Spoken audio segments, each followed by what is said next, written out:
In the mafia world, there's one rule every gangster understands. You can lose money. You can make mistakes. You can even get into fights with other criminals. But there is one thing you can never do. You never disrespect the boss. Especially when that boss is Carlo Gambino. During the 1960s, Gambino was the quiet king of New York's underworld. He didn't shout. He didn't threaten people in public.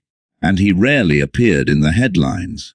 But behind that calm exterior was a man who controlled one of the most powerful criminal empires in America. And when someone crossed him, they disappeared. One night, in a crowded restaurant, a man made a mistake that would seal his fate. He started making jokes about Gambino. He mocked the way he spoke, mocked the way he looked, and he laughed while other men at the table stared in silence. Because everyone else in that room understood something he didn't. In the mafia world, jokes travel fast. And when word of those insults reached Gambino, the boss didn't argue. He didn't issue a warning. He gave a single order. Within days, the man who laughed about him got into a car with people he thought were friends. He believed he was heading to a business meeting. Instead, he was heading toward one of the most terrifying punishments the New York underworld had ever seen. In the world of organized crime, there are rules. Some rules are written, most are not. But there is one rule every wise guy understands from the moment he steps into the life. Never ever disrespect the boss, especially when that boss is Carlo Gambino. During the 1960s and early 1970s, Carlo Gambino wasn't just another mob leader. He was the quiet king of New York's underworld. While other bosses shouted, threatened, and made headlines, Gambino preferred something different. Silence. He rarely raised his voice. He rarely showed anger, and he almost never appeared in public.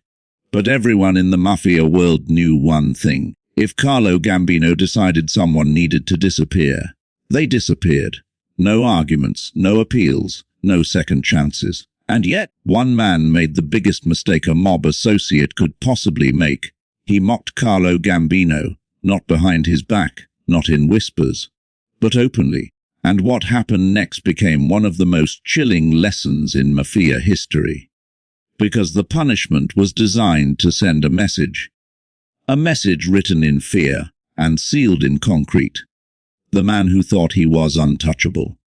The man at the center of this story wasn't a boss. He wasn't even a made man. But he was making money, lots of it. His name was known across several neighborhoods in New York's underworld circles. He ran gambling operations, loan sharking, and small rackets that quietly fed money upward to larger crime families. He had connections. He had cash. And perhaps most dangerously, he had confidence. Too much confidence. Like many men who lived on the edges of the mafia world, he believed something that countless others had believed before him. As long as the money kept flowing, the bosses would tolerate anything. But that assumption ignored one critical truth about the mafia. Money matters, but respect matters more. And respect toward a boss like Carlo Gambino was non-negotiable. Carlo Gambino's reputation. To understand why mocking Gambino was such a fatal mistake, you have to understand who he really was. Carlo Gambino didn't look intimidating. He was small in stature, quiet, almost grandfatherly in appearance. Many people who saw him in public would never guess he controlled one of the most powerful criminal empires in America. But beneath that calm exterior was a man with extraordinary control over the mafia world. Gambino believed in discipline. He believed in loyalty. And above all, he believed that a boss must command absolute respect. Unlike some other mob leaders, Gambino didn't tolerate loud personalities or reckless behavior. Anyone who attracted too much attention from the media or law enforcement quickly found themselves removed from the picture. To Gambino, the mafia worked best when it stayed invisible, quiet, organized, and obedient, which is why what happened one night in a crowded restaurant shocked everyone who heard about it. because a man made the mistake of turning Gambino into a joke. The restaurant incident. It happened during a dinner gathering in New York. Several mob associates and low-level crew members were sitting around a table. Drinks were flowing, stories were being told, and the usual mix of bragging and gossip filled the room. Eventually, the conversation shifted to Carlo Gambino. Whenever Gambino's name came up, most men lowered their voices. Even mentioning him casually could make people nervous. But that night, one man decided to show off. He leaned back in his chair, smirked, and began mocking the boss. According to witnesses, he imitated Gambino's quiet voice, joked about his appearance, and laughed while others around the table shifted uncomfortably. At first, people thought he was just drunk, but he kept going. The jokes became sharper, more disrespectful, more dangerous. Some men at the table tried to change the subject. Others warned him quietly, "Watch your mouth, you shouldn't say things like that." But he waved them off. He believed he was safe. After all, Gambino wasn't there. And besides, who would repeat something like that? Unfortunately for him, someone did. Because in the mafia world, words travel faster than bullets. And when those words reached Carlo Gambino, everything changed.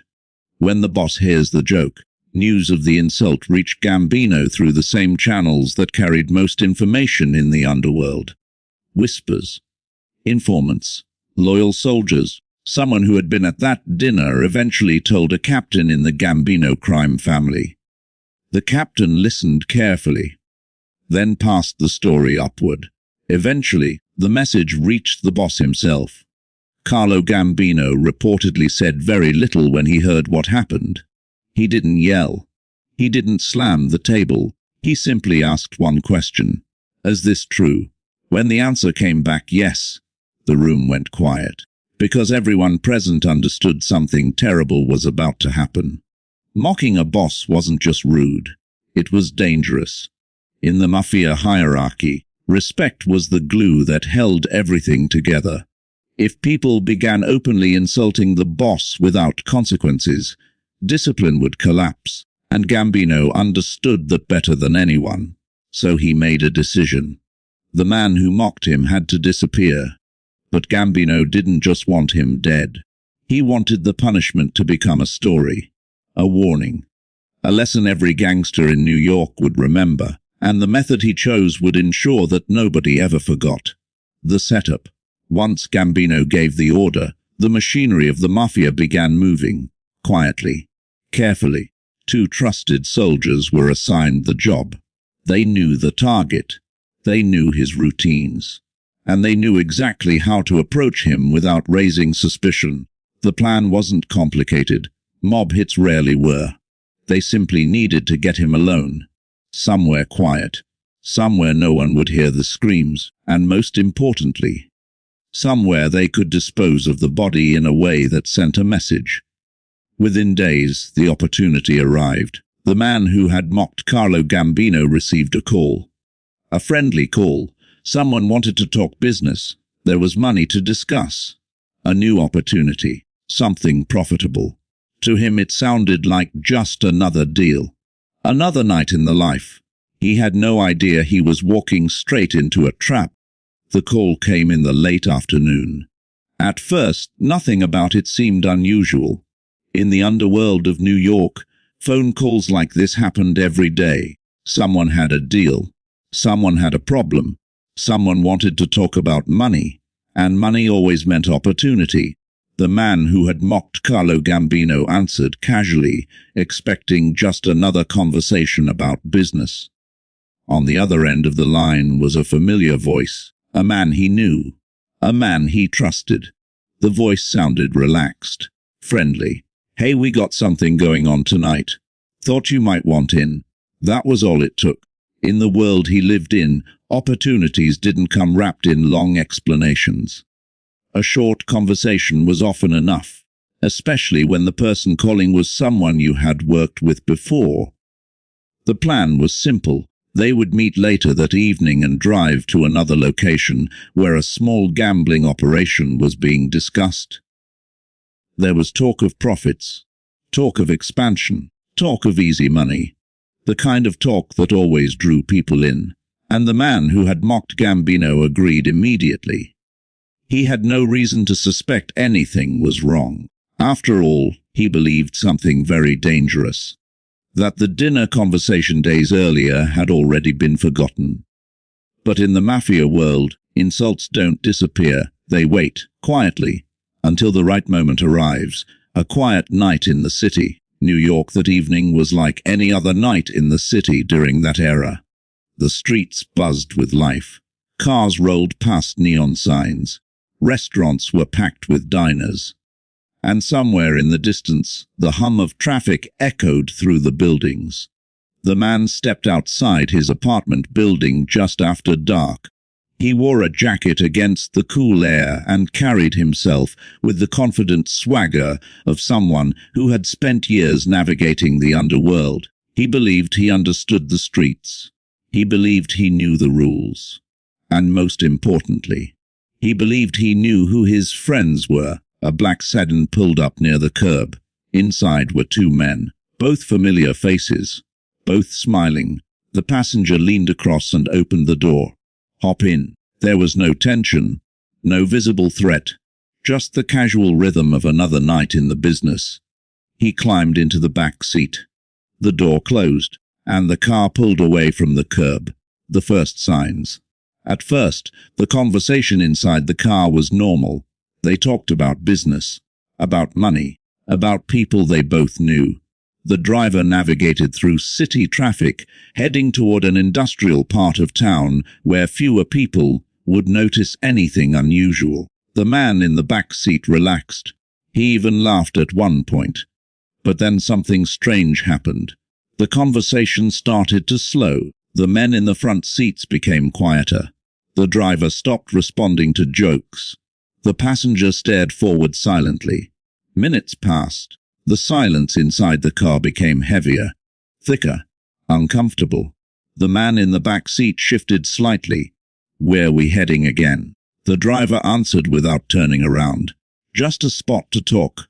But something about the tone felt different. Flat cold. The car turned off the main road. Streetlights became fewer. Buildings looked darker. And suddenly, the man in the back seat began to feel something he hadn't expected. Unease. Realization. It didn't happen all at once. Realization crept in slowly, like a shadow moving across the floor. He noticed the doors were locked. He noticed the driver had stopped speaking.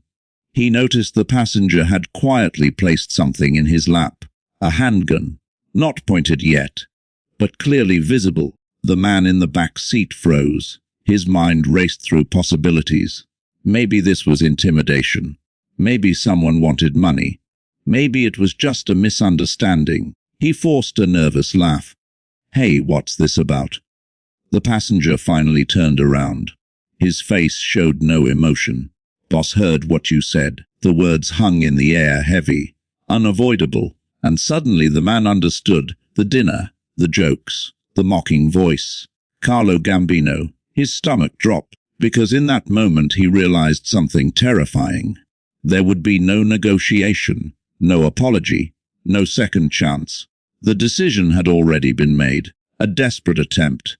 Panic began to rise inside him. He tried to speak quickly. "Listen, it was nothing. I was joking. People say things." No one answered. The driver kept his eyes on the road. The passenger watched him carefully. "I didn't mean anything by it," he continued. Still silence. Then the passenger finally spoke. "You should have thought about that before." The words were delivered calmly, almost casually, but they carried the weight of a death sentence. The man's breathing became faster. His hands trembled. He knew the rules of the mafia world. Once a boss gave an order, the people carrying it out didn't question it. They didn't negotiate. They simply followed instructions. And right now, those instructions involved him. The long drive. The car continued deeper into a quiet industrial district.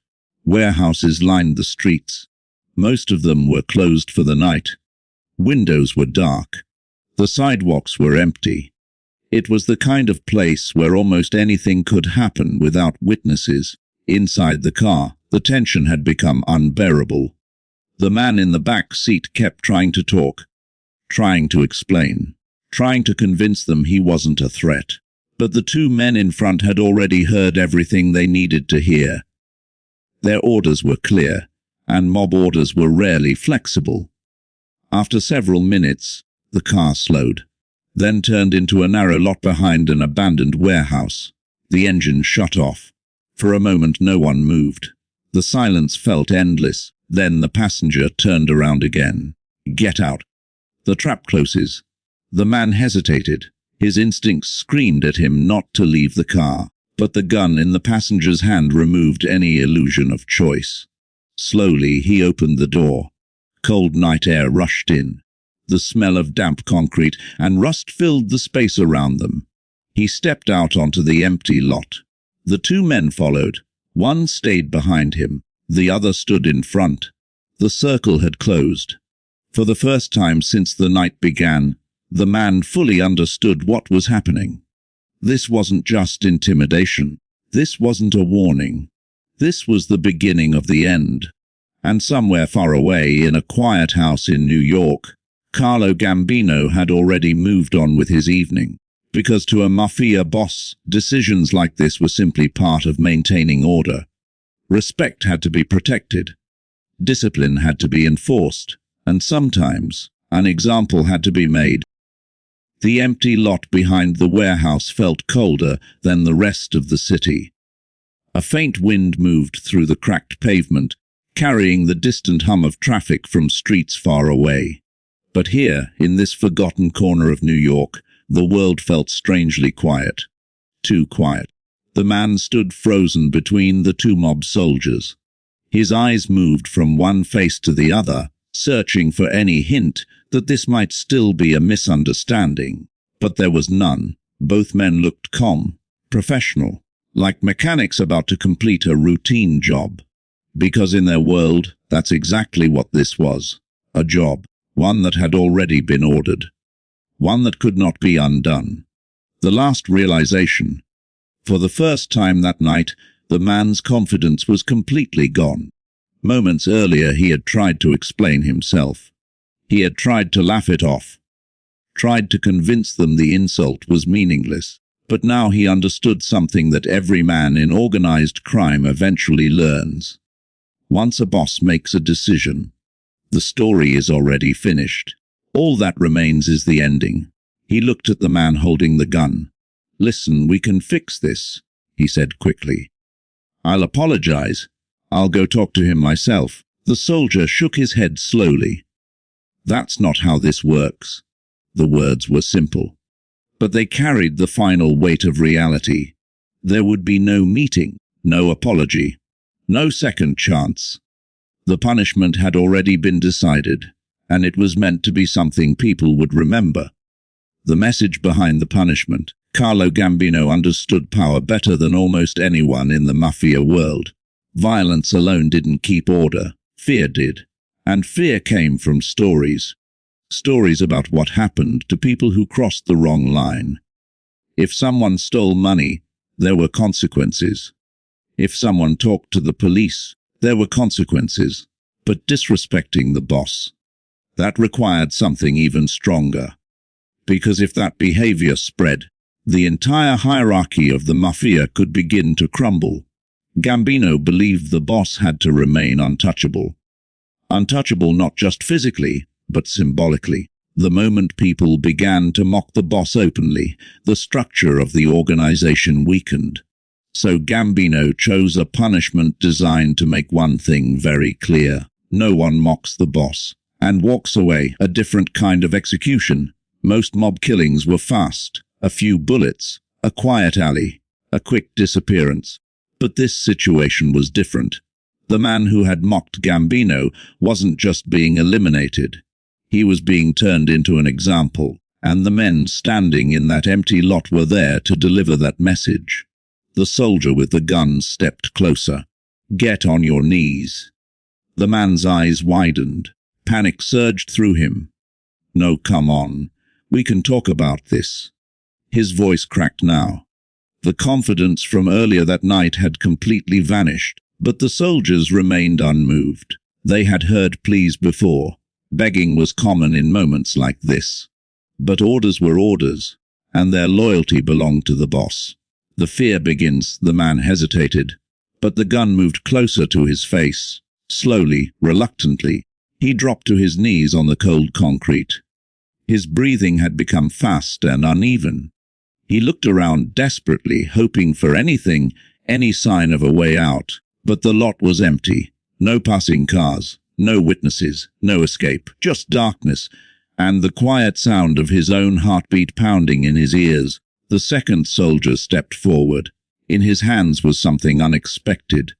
Not another gun, not a knife, but a thick roll of heavy construction tape. The man stared at it, confused. "What are you doing?" he asked. Neither soldier answered. Control. Within seconds, the situation became completely controlled. The soldier behind him grabbed his arms. The tape wrapped tightly around his wrists, then around his ankles. The man struggled briefly, but panic had drained his strength. The two soldiers worked quickly and efficiently. They had done things like this before.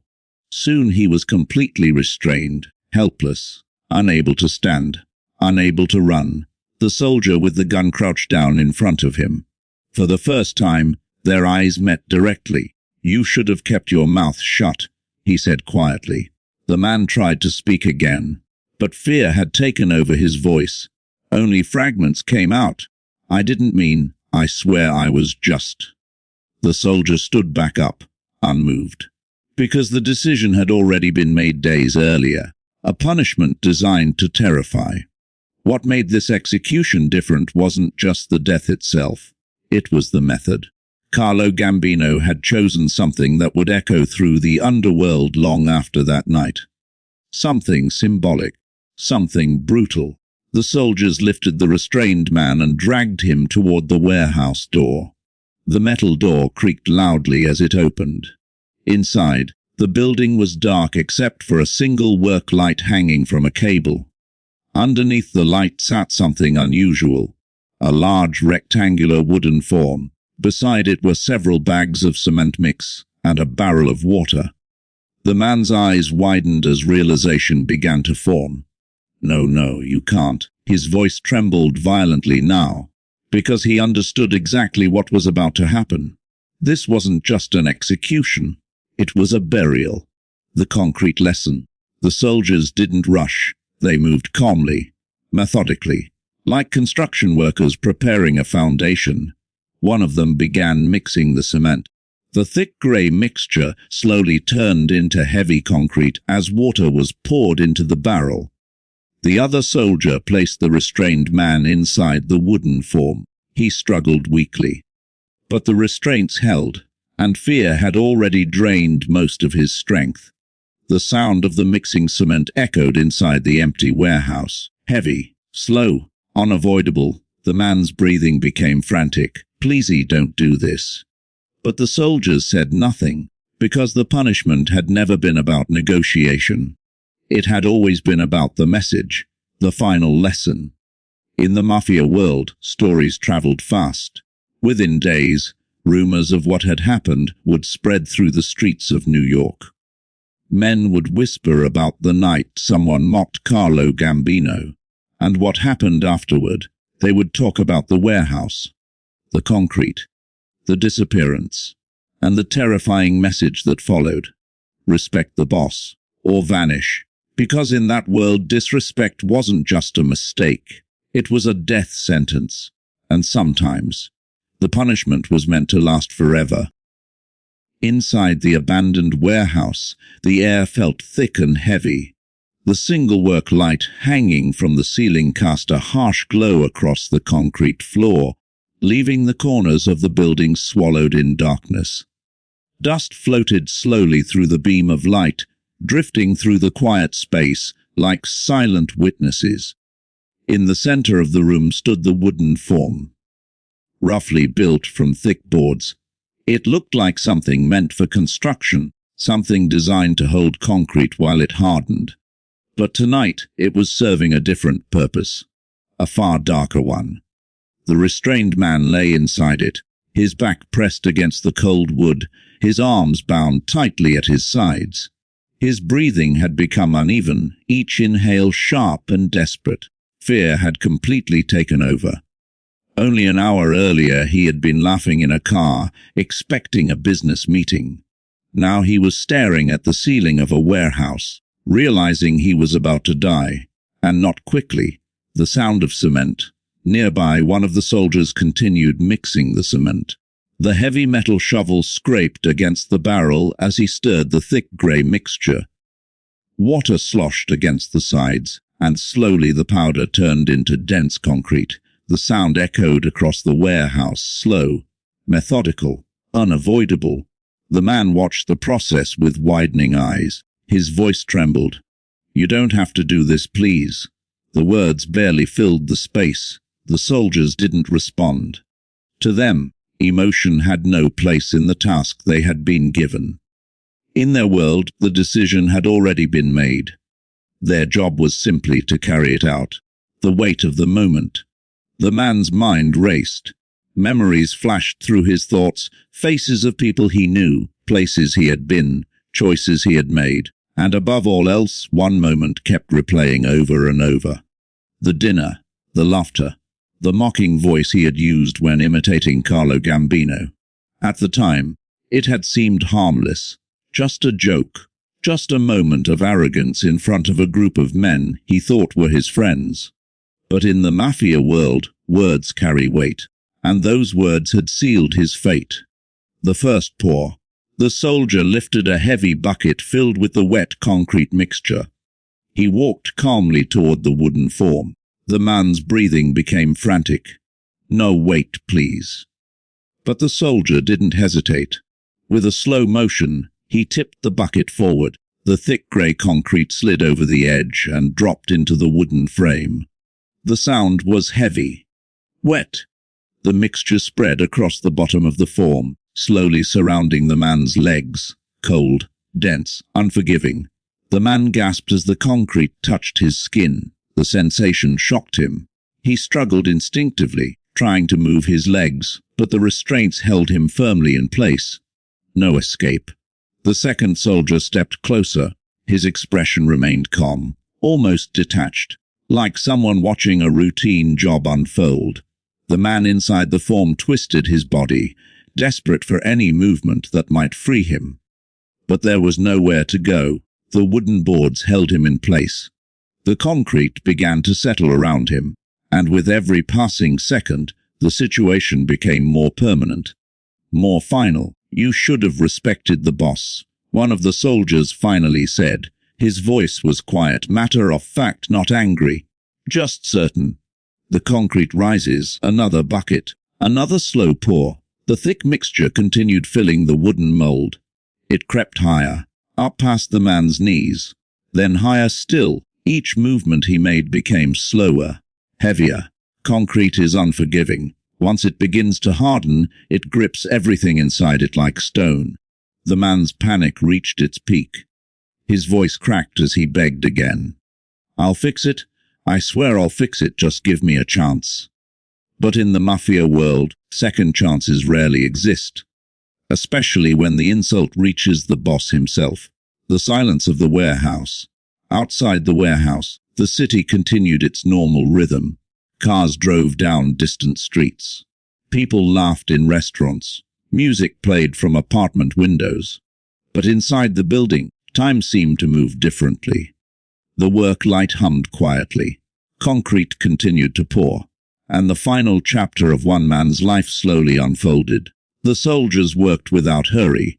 They had been told exactly what to do, and they intended to do it properly. The final look. At one point, the man stopped struggling. Exhaustion had taken over. Fear had drained every ounce of strength from his body. He looked up at the ceiling light, blinking against its brightness.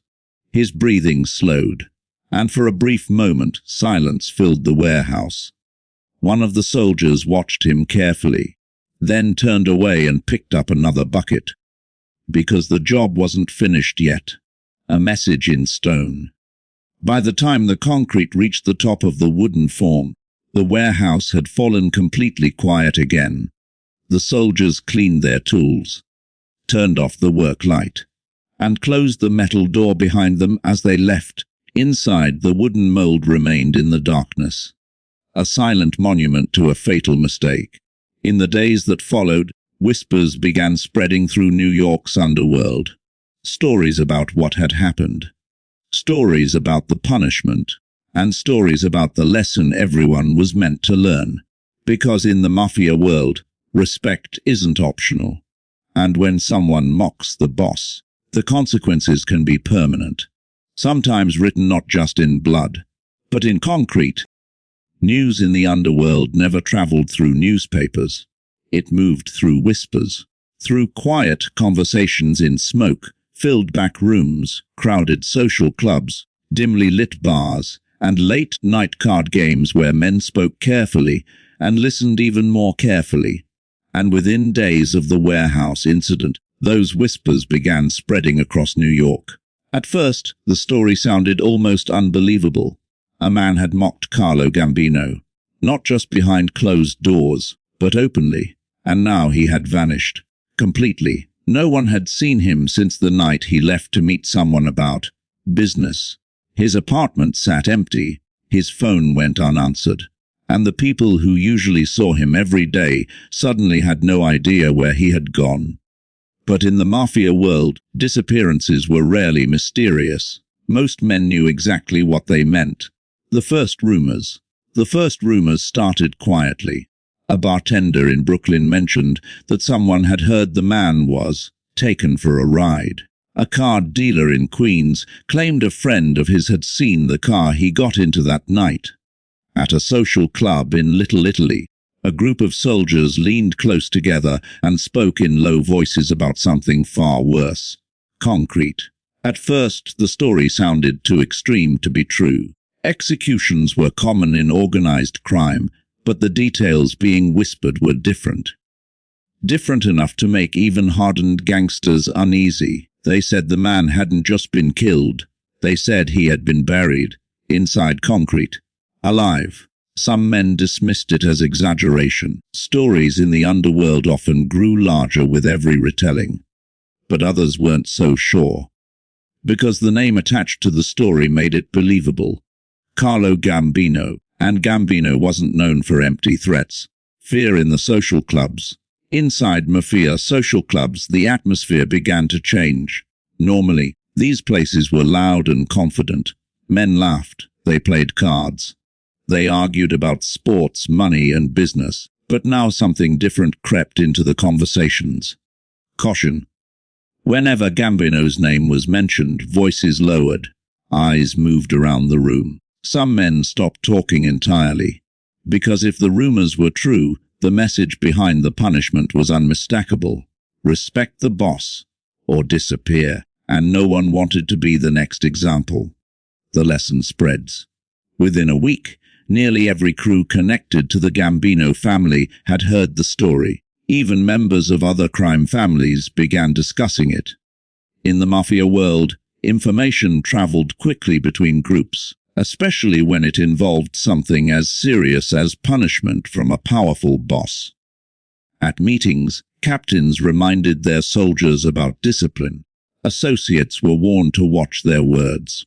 Some older mobsters even used the story as a teaching lesson for younger recruits. Keep your mouth shut, one captain reportedly told his crew.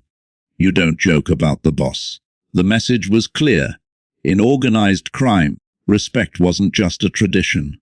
It was survival. No body, no questions. What made the story even more chilling was the lack of evidence. There was no police investigation, no public report, no body discovered. To the outside world, the man had simply vanished. But inside the underworld, everyone understood the truth. Bodies hidden in concrete had a purpose. They were almost impossible to find, almost impossible to trace. And once the concrete hardened, the secret became permanent. For Carlo Gambino, that meant the story could spread freely without leaving evidence behind. The fear would remain, but the proof would never surface. It was a perfect method for maintaining control. Respect through fear. Carlo Gambino had always believed that power in the mafia came from a careful balance of loyalty and fear. Too much violence could attract attention from law enforcement. Too little discipline could lead to chaos. But a well-timed punishment, one that people talked about for years, could reinforce authority without constant bloodshed. This incident became exactly that. A story, a warning, a legend repeated in whispers across the streets of New York. Men who had once joked freely in restaurants now thought twice before speaking.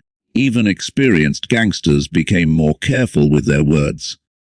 Because if a single insult could lead to a punishment like that, then no one was completely safe. The boss remained silent. Throughout all of this, Carlo Gambino never publicly acknowledged the event. He never confirmed it, never denied it. In fact, he rarely spoke about punishments at all. To Gambino, silence was power. Let the rumors spread. Let the story grow. The fear would do the work for him. And it did. Because the mystery surrounding the disappearance only made the story stronger. People filled the silence with their own imagination. And what they imagined was often even more terrifying than the truth. Long before the story of the warehouse and the concrete began circulating through New York's underworld, Carlo Gambino had already spent decades building something far more powerful than fear. He was building control. Unlike many mob bosses who relied on flashy displays of power, Gambino believed in something much quieter: patience, strategy, and absolute discipline. By the time he rose to the top of the American mafia, Carlo Gambino had already learned one critical lesson: the loudest boss rarely survived the longest. A quiet beginning. Carlo Gambino's story didn't start in New York. It began thousands of miles away in Sicily. Born in 1902 in Palermo, Gambino grew up in a region where organized crime wasn't hidden in dark alleys. It was woven into everyday life. The Sicilian mafia had existed for generations, operating through strict codes of loyalty, secrecy, and respect. From a young age, Gambino learned how power worked in that world. Not through shouting, not through reckless violence, but through careful alliances and quiet authority. By his early 20s, Gambino had already begun working with criminal networks connected to the Sicilian mafia. But Sicily was changing. And for many ambitious young men in organized crime, the real opportunity lay across the ocean. America, the journey to New York. In the early 1920s, Gambino arrived in New York City. The city was exploding with opportunity and crime. Prohibition had turned alcohol into one of the most profitable illegal businesses in the country. Bootlegging operations made millions of dollars for organized crime groups. Gangs fought for territory. Shootouts filled newspaper headlines, and powerful mob bosses rose and fell in violent struggles for control. But Carlo Gambino did something unusual. He stayed quiet. While other gangsters attracted attention with flashy lifestyles and public violence, Gambino kept a low profile. He worked, observed, built connections, and most importantly, he avoided unnecessary enemies. It was a strategy that would define his entire career. Learning from the Castellammarese War. In the early 1930s, the New York Mafia was torn apart by a brutal conflict known as the Castellammarese War. Two powerful factions battled for control of organized crime in the city. Assassinations became common. Gang leaders were murdered in restaurants, offices, and even their own homes. The violence threatened to destroy the entire structure of organized crime. But a new generation of mob leaders had begun thinking differently. One of them was Charles "Lucky" Luciano. Luciano believed the endless wars were bad for business. Instead of constant fighting, he wanted organization, structure, cooperation between crime families. When the war ended, Luciano created what became known as the Commission, a governing body designed to prevent future conflicts between mafia families. And during this transformation, Carlo Gambino quietly positioned himself within the rising power structure. He didn't seek the spotlight, but he made sure the right people trusted him. The rise through the ranks. Over the next 2 decades, Gambino steadily climbed the ranks within the organization that would eventually bear his name. He became known as someone who could be relied upon, someone who followed the rules, someone who understood the importance of discretion. Law enforcement rarely heard his name. Newspapers almost never mentioned him. But inside the mafia world, his influence was growing. By the 1950s, Gambino had become one of the most respected figures in organized crime. Not because he was the most violent, but because he was the most controlled. He avoided unnecessary killings. He avoided media attention, and he focused on something that mattered far more than reputation: money. The turning point. In 1957, the power structure of the New York Mafia changed dramatically. At the time, the boss of the powerful crime family was Albert Anastasia. Anastasia had a very different style from Gambino. He was feared for his brutality. Nicknamed the Mad Hatter, Anastasia was known for violent outbursts and unpredictable decisions. Some mob leaders believed his behavior was bringing too much attention from law enforcement. Eventually, powerful figures within organized crime decided a change was necessary. One morning in October 1957, Anastasia entered a barbershop in Manhattan for a routine haircut. Moments later, gunmen walked in and opened fire. When the shooting stopped, Anastasia was dead, and within a short time, Carlo Gambino emerged as the new boss of the family. The Gambino era. Under Carlo Gambino's leadership, the crime family entered a new era. Instead of reckless violence, Gambino focused on stability. His organization expanded into numerous profitable rackets, including construction and labor unions, illegal gambling operations, loan sharking networks, import and shipping businesses, international smuggling operations. Money flowed through these operations on a massive scale, but Gambino maintained strict discipline. Members of the family were warned to avoid unnecessary attention from law enforcement. Public violence was discouraged, and internal disputes were handled quietly. The goal was simple: make money stay invisible, maintain order, power through reputation. By the 1960s and early 1970s, Carlo Gambino had become one of the most powerful figures in organized crime in America. Not just in New York, but across the country. Other mob bosses respected him. Many even feared him, because Gambino understood something many criminals never learned. True power doesn't require constant displays of strength. Sometimes, the quietest man in the room holds the most control, and when someone did cross the line, the punishment was precise, strategic, and unforgettable. Why the underworld listened. The story of the man who mocked Gambino spread quickly because it reinforced everything people already believed about him. Gambino didn't overreact. He didn't create chaos. But when someone challenged the structure of respect that held the mafia together, he responded decisively. And that response reminded everyone in the underworld of a simple truth. Carlo Gambino might have looked calm, even gentle, but behind that quiet exterior was a man who controlled one of the most powerful criminal empires in America, and no one who understood the rules of that world ever forgot it. Long before the story of the warehouse and the concrete began circulating through New York's underworld, Carlo Gambino had already spent decades building something far more powerful than fear. He was building control. Unlike many mob bosses who relied on flashy displays of power, Gambino believed in something much quieter: patience, strategy, and absolute discipline.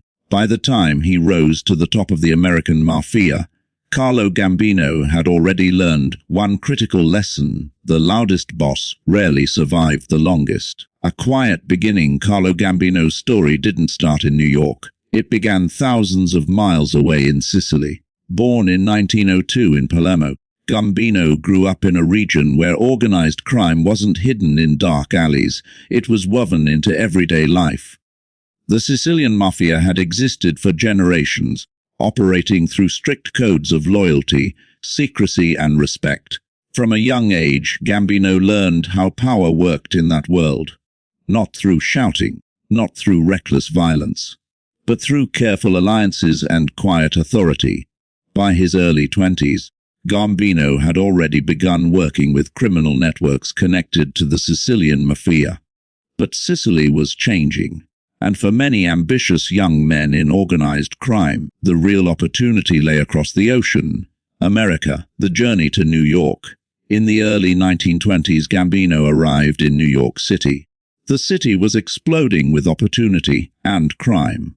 Prohibition had turned alcohol into one of the most profitable illegal businesses in the country. Bootlegging operations made millions of dollars for organized crime groups. Gangs fought for territory. Shootouts filled newspaper headlines, and powerful mob bosses rose and fell in violent struggles for control. But Carlo Gambino did something unusual. He stayed quiet. While other gangsters attracted attention with flashy lifestyles and public violence, Gambino kept a low profile. He worked, observed, built connections, and most importantly, he avoided unnecessary enemies. It was a strategy that would define his entire career. Learning from the Castellamarese War. In the early 1930s, the New York Mafia was torn apart by a brutal conflict known as the Castellamarese War. Two powerful factions battled for control of organized crime in the city. Assassinations became common. Gang leaders were murdered in restaurants, offices, and even their own homes. The violence threatened to destroy the entire structure of organized crime. But a new generation of mob leaders had begun thinking differently. One of them was Charles "Lucky" Luciano. Luciano believed the endless wars were bad for business. Instead of constant fighting, he wanted organization, structure, cooperation between crime families. When the war ended, Luciano created what became known as the Commission, a governing body designed to prevent future conflicts between mafia families. And during this transformation, Carlo Gambino quietly positioned himself within the rising power structure. He didn't seek the spotlight, but he made sure the right people trusted him. The rise through the ranks. Over the next 2 decades, Gambino steadily climbed the ranks within the organization that would eventually bear his name. He became known as someone who could be relied upon, someone who followed the rules, someone who understood the importance of discretion. Law enforcement rarely heard his name. Newspapers almost never mentioned him. But inside the mafia world, his influence was growing. By the 1950s, Gambino had become one of the most respected figures in organized crime. Not because he was the most violent, but because he was the most controlled. He avoided unnecessary killings. He avoided media attention, and he focused on something that mattered far more than reputation: money. The turning point. In 1957, the power structure of the New York Mafia changed dramatically. At the time, the boss of the powerful crime family was Albert Anastasia. Anastasia had a very different style from Gambino. He was feared for his brutality. Nicknamed the Mad Hatter, Anastasia was known for violent outbursts and unpredictable decisions. Some mob leaders believed his behavior was bringing too much attention from law enforcement. Eventually, powerful figures within organized crime decided a change was necessary. One morning in October 1957, Anastasia entered a barbershop in Manhattan for a routine haircut. Moments later, gunmen walked in and opened fire. When the shooting stopped, Anastasia was dead, and within a short time, Carlo Gambino emerged as the new boss of the family. The Gambino era. Under Carlo Gambino's leadership, the crime family entered a new era. Instead of reckless violence, Gambino focused on stability. His organization expanded into numerous profitable rackets, including construction and labor unions, illegal gambling operations, loan sharking networks, import and shipping businesses, international smuggling operations. Money flowed through these operations on a massive scale, but Gambino maintained strict discipline. Members of the family were warned to avoid unnecessary attention from law enforcement. Public violence was discouraged, and internal disputes were handled quietly. The goal was simple: make money, stay invisible, maintain order, power through reputation. By the 1960s and early 1970s, Carlo Gambino had become one of the most powerful figures in organized crime in America. Not just in New York, but across the country. Other mob bosses respected him. Many even feared him, because Gambino understood something many criminals never learned. True power doesn't require constant displays of strength. Sometimes, the quietest man in the room holds the most control, and when someone did cross the line, the punishment was precise, strategic, and unforgettable. Why the underworld listened. The story of the man who mocked Gambino spread quickly because it reinforced everything people already believed about him. Gambino didn't overreact. He didn't create chaos. But when someone challenged the structure of respect that held the mafia together, he responded decisively, and that response reminded everyone in the underworld of a simple truth. Carlo Gambino might have looked calm, even gentle, but behind that quiet exterior was a man who controlled one of the most powerful criminal empires in America, and no one who understood the rules of that world ever forgot it. In the world of organized crime, disrespect is more than just an insult. It is a challenge to authority, a challenge to hierarchy, a challenge to the very structure that keeps the entire system from collapsing. That is why the mafia has always treated disrespect as one of the most dangerous offenses imaginable. Money could be forgiven. Mistakes could sometimes be corrected, but humiliation, especially toward a powerful boss, was something the mafia almost never ignored.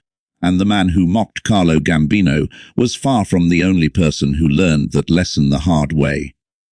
Throughout the history of organized crime in America, there have been many men who crossed that invisible line, and almost every one of them paid a terrible price. The rule of respect. Inside the mafia, respect isn't just a cultural tradition, it's a survival mechanism. The entire structure of organized crime depends on a strict chain of command. Soldiers answer to captains. Captains answer to the boss, and the boss answers only to the rules of the organization. If that chain of authority begins to break, the entire system can fall apart. That's why disrespect, especially public disrespect, can never be allowed to spread. If one man insults the boss and nothing happens, others may begin to believe they can do the same. Soon loyalty weakens, orders get ignored, power becomes unstable, and instability is the one thing the mafia fears more than anything else. So when someone openly challenges authority, the response is often swift and brutal. Crazy Joe Gallo. One of the most famous examples of this rule involved a man known as Joe Gallo, nicknamed Crazy Joe. Gallo was known for his unpredictable behavior and rebellious attitude inside the mafia world. Unlike many mobsters who preferred quiet operations, Gallo enjoyed attention. He spoke openly to journalists. He spent time with artists and celebrities. And he often ignored the traditional rules that governed organized crime. At first, his behavior made him famous, but it also made him dangerous in the eyes of other mob leaders, because someone who refused to follow the rules could eventually threaten the entire structure. In 1972, on the night of his birthday, Joe Gallo celebrated at a restaurant in Manhattan. The evening seemed normal. Friends gathered. Drinks were poured. Laughter filled the room. But shortly after midnight, gunmen entered the restaurant. Moments later, the celebration turned into chaos. Gallo was shot and killed. To the outside world, it looked like another violent crime. But within the mafia world, the message was clear. No one, no matter how famous or connected, was bigger than the rules. The case of Vincent "Mad Dog" Cole. Another infamous example came from a gangster known as Vincent "Mad Dog" Cole. Cole was a ruthless and ambitious criminal during the early days of organized crime in New York. He was known for violent behavior and a willingness to challenge powerful figures. At one point, Cole's actions began interfering with the operations of major mafia groups. Instead of cooperating with established leaders, he openly defied them. His behavior made him unpredictable, and unpredictable criminals are dangerous in the underworld. In 1932, Cole entered a telephone booth to take a call. As he spoke, gunmen suddenly opened fire with machine guns. The attack was so violent that the booth was nearly destroyed. When the shooting stopped, Vincent "Mad Dog" Cole was dead. Another example, another warning. Another reminder that defiance carried consequences. The price of humiliation. What connects all of these stories is the same fundamental rule. The mafia cannot allow humiliation to stand. In organized crime, perception is everything. If the boss appears weak, the organization appears weak. And weakness invites rebellion. That's why punishments are often designed to send a message. Sometimes that message is quiet. Sometimes it is terrifying. But it always serves the same purpose: to remind everyone where the real power lies. Stories that travel through the underworld. Just like the story of the man who mocked Carlo Gambino, these incidents quickly become legends within the criminal world. Mobsters repeat them to younger members. Associates whisper them during late-night conversations. They become cautionary tales, stories meant to teach a lesson before someone else makes the same mistake. Over time, the details of these stories sometimes change. Rumors grow, exaggerations appear, but the core message always remains the same. Respect the rules, respect the hierarchy, and never forget who is in charge. Why fear matters. For powerful mob bosses like Carlo Gambino, these stories served a very important purpose. They created fear, but not random fear, controlled fear. Fear that reinforced loyalty and discipline inside the organization. When people believe the consequences of disrespect are severe, they think twice before speaking carelessly. They think twice before challenging authority. And that hesitation helps maintain order. Because in the mafia world, order is everything. Without it, the entire structure collapses, the lesson that never changes. For decades, organized crime families across America operated under the same unwritten rule. Disrespect the boss. And the outcome will never be good. Sometimes the punishment is immediate, sometimes it comes later. But it almost always arrives. The man who mocked Carlo Gambino learned that lesson in the most terrifying way possible. And the story of his disappearance joined a long list of similar tales whispered through the underworld. Stories about men who forgot the rules, men who believed they were untouchable, and men who discovered too late that in the mafia world, respect is not optional, it's mandatory. By the early 1970s, Carlo Gambino had become one of the most powerful figures the American mafia had ever seen. He had built an empire that stretched far beyond the streets of New York. His influence touched construction companies, shipping ports, unions, gambling operations, and countless underground businesses that quietly generated millions of dollars every year. But unlike many other mob bosses, Gambino never chased the spotlight. You rarely saw his name in newspapers. You rarely saw photographs of him in public. And you almost never heard him speaking loudly or making threats. That was part of his power. Because Carlo Gambino understood something many criminals never learned. The less attention you attract, the longer you survive. The quiet boss. Where other mob leaders ruled with loud intimidation, Gambino ruled with silence. He held meetings quietly. He avoided unnecessary violence. And he constantly reminded his men of one rule above all others: stay invisible. Gambino believed that the biggest enemy of organized crime was attention, from police, from journalists, and from politicians. So while other gangsters drove expensive cars and showed off their wealth, Gambino lived surprisingly modestly. He preferred quiet dinners with family, private meetings in safe locations, and careful conversations where every word mattered. This low-profile approach allowed him to maintain control for years without the chaos that destroyed so many other mob leaders. A different kind of power. By the time Gambino reached the height of his influence, the crime family that carried his name had become one of the most powerful criminal organizations in America. The Gambino crime family controlled massive illegal operations, including the international drug trafficking routes, a labor union influence across major industries, fake construction rackets tied to New York development projects, illegal gambling operations that ran around the clock, loan sharking networks that stretched across several states. But the true strength of Gambino's empire wasn't just money, it was discipline. Under his leadership, the family maintained strict internal order. Members were expected to follow rules. Disputes were handled quietly, and anyone who threatened the stability of the organization quickly found themselves removed. That discipline allowed the Gambino family to operate smoothly for years, while other crime families struggled with internal conflict. Fear and respect.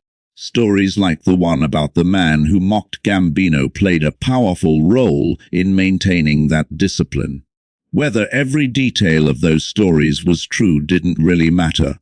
What mattered was the effect. They reminded people that Carlo Gambino was not a man to challenge, not a man to insult, and certainly not a man to underestimate. In the underworld, reputation is everything.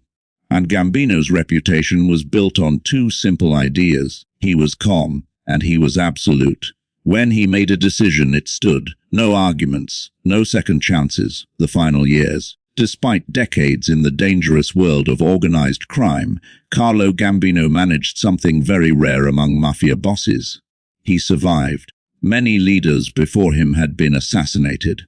Others were imprisoned for life. Some vanished under mysterious circumstances, but Gambino remained in control of his organization for nearly 2 decades without meeting that fate. By the mid-1970s, however, age began to slow him down. He was no longer the young strategist who had quietly risen through the ranks of New York's mafia. But even as his health declined, his authority remained strong. The structure he had built continued operating smoothly, and the discipline he enforced still shaped the behavior of the men beneath him. The end of an era. On October 15, 1976, Carlo Gambino died peacefully at his home. He was 74 years old. Unlike so many mob bosses before him, Gambino did not die in a hail of bullets. He did not vanish.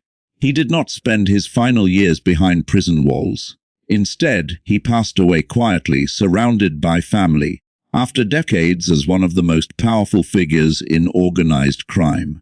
For many in the underworld, his death marked the end of an era, because Gambino represented a particular style of leadership that was becoming increasingly rare.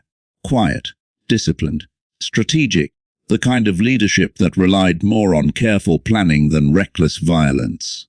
The legacy. Even after his death, Carlo Gambino's influence continued shaping organized crime for years.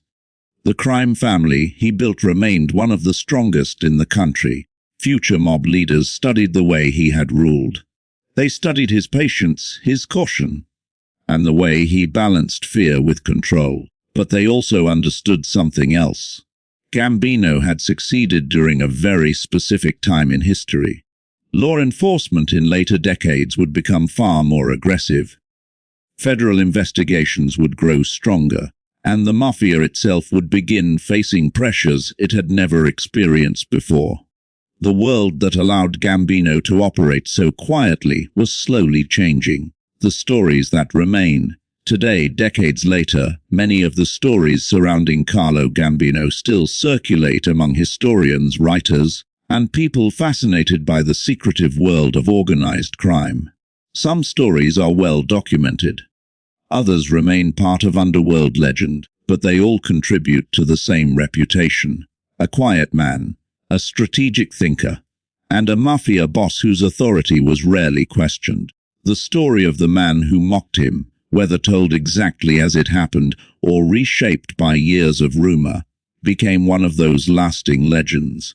Because in the mafia world, stories carry power. They remind people of the rules. They warn people about the consequences of crossing the wrong person. And they preserve the reputation of those who once ruled the underworld. The final lesson. The rise of Carlo Gambino remains one of the most fascinating chapters in the history of organized crime. Not because he was the most violent boss, not because he sought attention, but because he understood something deeper about power. Real power doesn't always shout. Sometimes it whispers. Sometimes it waits. And sometimes it delivers its message through stories that people repeat for generations.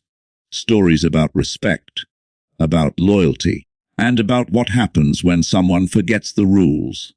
Because in the world Carlo Gambino ruled for so many years, one truth remained constant. Respect was everything, and losing it could cost you far more than you ever imagined.